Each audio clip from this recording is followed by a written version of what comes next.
আলহামদুলিল্লাহ দেখবেন মার্কেট এখান থেকে ফাটবে, বিকজ 1 ঘন্টার লাস্ট 5 মিনিট আছে। ওকে, খুব কেয়ারফুলি 10 লট মারেন ইনশাল্লাহ। সবাই ট্রেড রান করছেন মাশাল্লাহ, আলহামদুলিল্লাহ। ওকে, এবার জাস্ট টাইমের উপরে ছাইরা দেন, ইনশাল্লাহ এখান থেকে মার্কেটের হিউজ ভলাটিলিটি আসবে। যদিও মার্কেট এখান থেকে অনেক উপরে যাওয়ার কথা, বাট আমাদের যেটা এক্সপেকটেশন, আমরা $1,000 এখান থেকে প্রফিট করে বের হয়ে যাব। ওকে ইনশাল্লাহ। আপনারা যে ক্যাপিটাল দেখতেছেন এখন অলমোস্ট $17,000-18,000, এটা কিন্তু মাত্র $2,300 ছিল। এখান থেকে আমরা 3-4 দিনে এই লেভেলে আসছি।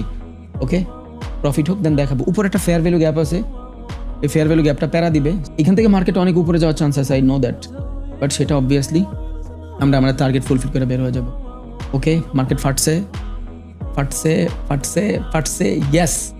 ফেয়ার ভ্যালু গ্যাপের যে রিজেকশন ছিল, আমরা এই রিজেকশন থেকে বের হয়ে গেছি আলহামদুলিল্লাহ।